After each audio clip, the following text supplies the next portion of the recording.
हम कहते हैं कि वक्त गुजरता रहता है, वक्त गुजरते देर नहीं लगती। बुरा हो या अच्छा, वक्त गुजर ही जाता है। लेकिन सवाल तो यही है कि आखिर वक्त होता क्या है। इसी बात को सरलता से समझा जाए तो एक जगह से दूसरी जगह जाने में या एक काम को शुरू करके उसे खत्म करने तक जो गुजरता है उसे वक्त कहते हैं। लेकिन अगर आप कहीं जाए ही नहीं, अगर आप किसी काम को करे ही नहीं, तो क्या वक्त नहीं गुजरता? बेशक वक्त गुजरेगा। तो आखिर ये वक्त होता क्या है? हेलो दोस्तों, तो कैसे हैं आप लोग? आज के हमारे इस वीडियो का टॉपिक है कि समय क्या है, और हम लोग थोड़े तकरीब से जानने की कोशिश करेंगे कि हम समय किसको कहते हैं। मैं आपको पहले ही बता दूं, ये जो टाइम का कॉन्सेप्ट है ये दुनिया की सबसे बड़ी पहेली है। आज तक ऐसा कोई थ्योरी या थ्योरम नहीं आया है जो टाइम को डिफाइन कर सके। यहाँ तक कि समय को एक लाइन में समझाना भी लगभग नामुमकिन है। टाइम को जानने के लिए इस वीडियो को पूरा जरूर देखें, और अगर आपको हमारी मेहनत नजर आती है तो इस चैनल को सब्सक्राइब करें, बेल आइकन दबाएं ताकि आपको हमारा नोटिफिकेशंस मिल जाए।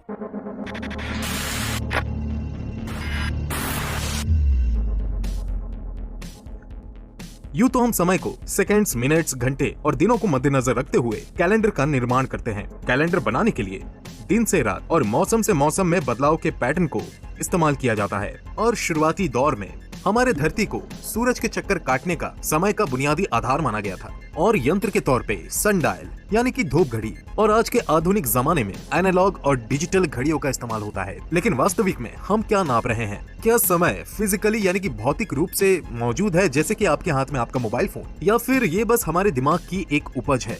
बेशक समय हमारे बीच में मौजूद है, और ये बेशक हमारे चारों तरफ बहता रहता है, हमारे जन्म से हमारे मृत्यु तक। और हमारी जिंदगी को, इस ब्रह्मांड को समय के बिना इमेजिन करना बहुत ही मुश्किल है। लेकिन जब बात आती है एल्बर्ट आइंस्टाइन की, तो समय के बारे में जो हमारी समझ है वो और भी ज्यादा जटिल हो जाती है। एल्बर्ट आइंस्टाइन की दी हुई थ्योरी ऑफ रिलेटिविटी बताती है कि समय जो है वो सभी के लिए गुजरता है, लेकिन एक सा ये जरूरी नहीं है, क्योंकि ये निर्भर करता है। उदाहरण के तौर पे अगर कोई व्यक्ति जो लाइट की स्पीड में ट्रेवल कर रहे होंगे, या फिर जो लोग ब्लैक होल के चक्कर काट रहे होंगे, उनके लिए बाकियों के मुकाबले समय का गुजरना धीमा रहेगा। और आइंस्टाइन की इस थ्योरी ने इस बात को तो सिद्ध किया कि समय ब्रह्मांड के कण कण में है। आइंस्टाइन की इस थ्योरी ने समय को ब्रह्मांड के साथ जोड़ा और समय के लचीलेपन के बारे में कई सारी बातें बताई, और यही परिभाषा आगे जाकर के स्पेस टाइम कहलाई। गुरुत्वाकर्षण की वजह से समय मुड़ जाता है, झुक जाता है, और इसका असर समय के बहाव में आता है। यूं तो YouTube में ऐसे कई सारे वीडियोस हैं जो टाइम को फोर्थ डायमेंशन मानते हैं।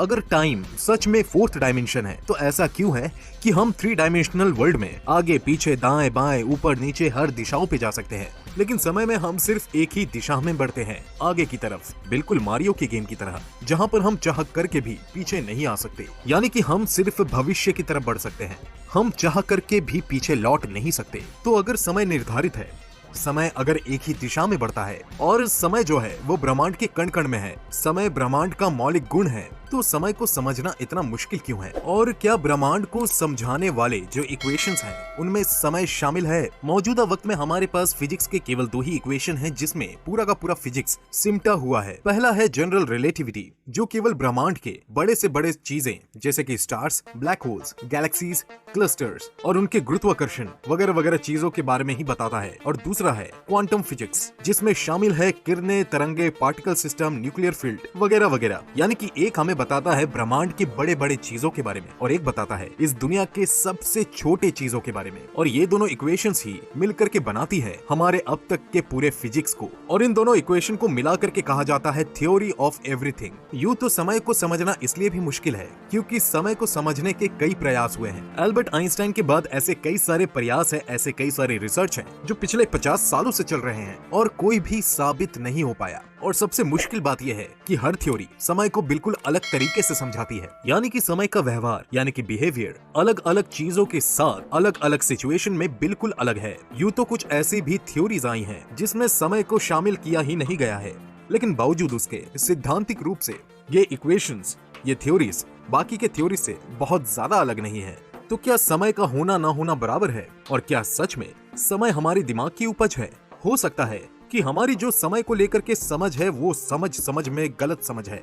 चलिए समय को हम एक इमरजेंट प्रॉपर्टी के नजर से देखते हैं। जैसे हमारा दिल जो है वो करोड़ों टिश्यूज से बना है और हमारा दिल हमारे पूरे शरीर में ब्लड को पंप करता है, लेकिन हमारे दिल के अंदर टिश्यू अकेले उन ब्लड को पंप नहीं कर सकते। दूसरा उदाहरण, जैसे कि समुद्र के लहरों में पानी के लाखों करोड़ों बूंद होते हैं, लेकिन पानी के बूंद के अंदर लहर नहीं होते। ठीक इसी तरीके से हो सकता है कि ब्रह्मांड के कण कण में समय हो, लेकिन समय के कण कण में ब्रह्मांड हो ऐसा जरूरी नहीं है। तो आखिरी बात, तो क्या है समय? आसान भाषा में, जो अभी है वो अगले क्षण नहीं होगा और जो अगले क्षण है वो अभी नहीं है। यानी कि ये जो बदलाव है, ये बदलाव ही समय है। जो बदलता रहता है, गुजरता रहता है, वो ही समय है। जो गुजर रहा है वो ही समय है।